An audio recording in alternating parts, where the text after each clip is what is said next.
Hey, welcome to Stand Up and Redo, and I am ecstatic that you are here. I had a bit of a setback in a goal. It's something I want to talk about. I want to talk about failure. I'm laughing about it because I got to keep a good attitude about this one. It's so silly. And my life is so good. And to even look at this as a negative is probably wrong when there's so many other things that people suffer from. But I failed with my cholesterol. I failed so bad. I got my recheck and my cholesterol overall is higher. My HDLs are higher and my LDLs are, I'm sorry, my HDLs are lower and my LDLs are higher. And I have been working hard on my diet. I lost some weight. I changed how I eat. I've even added stuff. I've added oatmeal. I've added, which I don't even like to eat oatmeal every morning. I prefer a nice big omelet. I've added red rice yeast or red yeast rice, all this stuff to my diet, thinking that I was making myself more healthy. And with all honesty, I'll talk about this. I'll explain. Let me explain. I'm very goal oriented and I'm very strategic minded. And my idea when something goes wrong is to fix it. So when I got this recheck and I got the results yesterday, I took a dive into beating myself up, feeling like a failure, and analyzing it. And you can argue about cholesterol. I know my one friend will argue with me over and over about how it's not as important as your overall health. Stop looking at the numbers. Think about how you feel and how you look and the healthy lifestyle you're living. And I know cholesterol has a lot to do with genetics too. I do know that for sure. And I understand that. So I'm not going to beat myself up like crazy, but I am going to strategize and I am going to lower it. And I'm going to do it without taking medication because if I needed to take medication and it was so high, I would not push that away. But I don't want to take medication. I want to change my lifestyle even more. So I was analyzing the last 6 months. I was making videos and bragging about what I'm eating. And I can tell you I am eating fairly healthy, but I do pop in a lot of sugar now and then. As a matter of fact, right the night before I went to get my cholesterol, I was really stressed. I drove home, didn't get home till midnight on a 6-hour drive from work. And then on the way home, I was tired. So I was pulling over to get little snacks along the way. And I was eating chocolate chip cookies and chocolate to keep myself awake. Not so healthy, but that might be why my triglycerides were so high. So I'm going to try not to think about those because they were really high. I'm like, what the heck? But either way, I'm going to refocus and make a new plan. And the thought I had about this whole cholesterol thing is the numbers really didn't change much, right? I mean, my cholesterol went up 3 points. My triglycerides went up the highest of anything. My LDLs went up a couple points and my HDLs went down a couple points. So it wasn't drastic. So my thought is this: why didn't it change if I changed my diet?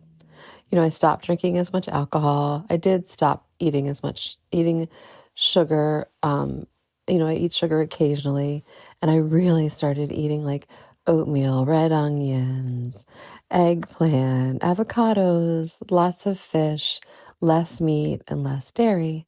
So my diet really changed over 6 months, but my exercise also changed.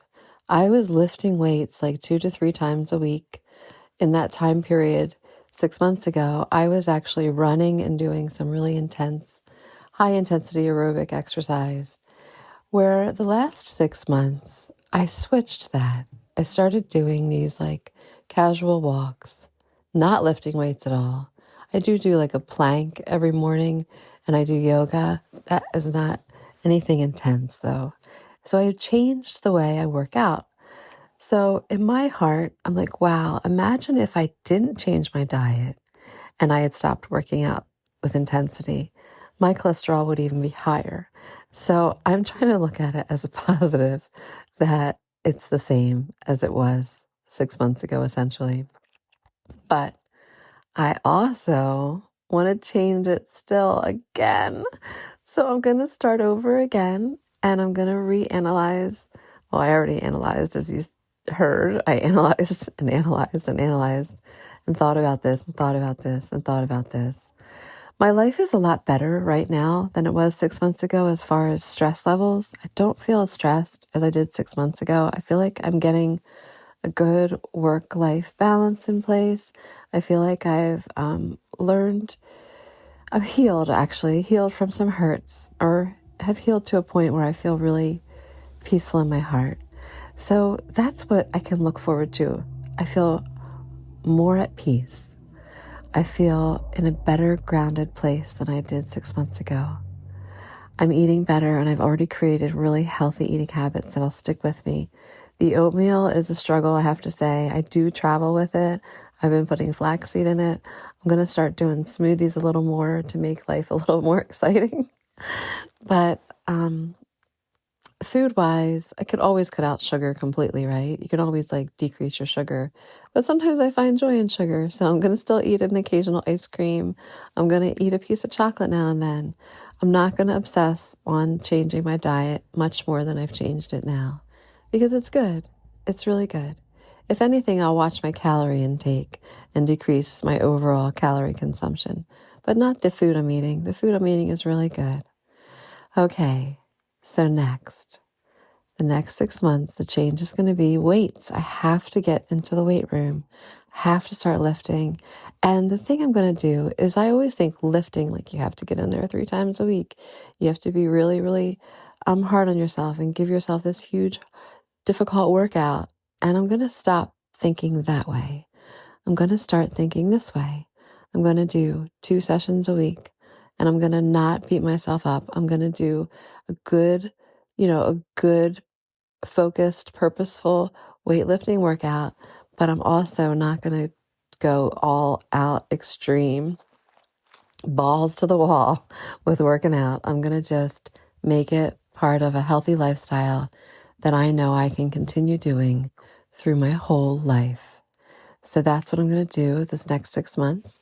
And then the intensity of my workouts, I really, really miss actually riding my bike 20 miles all the time.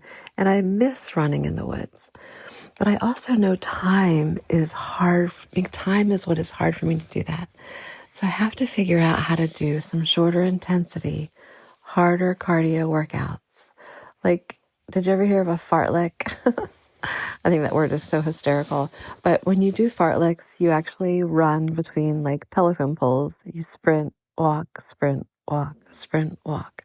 I'm going to try to do more, I guess, the cardio workout that, kind of works on your VO2 max. I'm going to try to do the intense cardio in a shorter amount of time. And I'm going to try to make that my new healthy habit, because even though I love the 20-mile bike rides, the 30, 40-mile bike rides, I really love them and I miss them so much. But my lifestyle right now is really not conducive to that. My lifestyle is working and traveling a lot for work. And I have to be honest with that. It's not that easy to pump out a 20, 30, 40-mile bike ride when you're in a location that you don't even know what the roads are like. You don't know if there's a berm on the highway. You don't know where is safe to ride on a gravel road when you're 6 hours from home. So even if I could pack my bike and take it, which I could, I think I could do that. I feel like I could make that happen.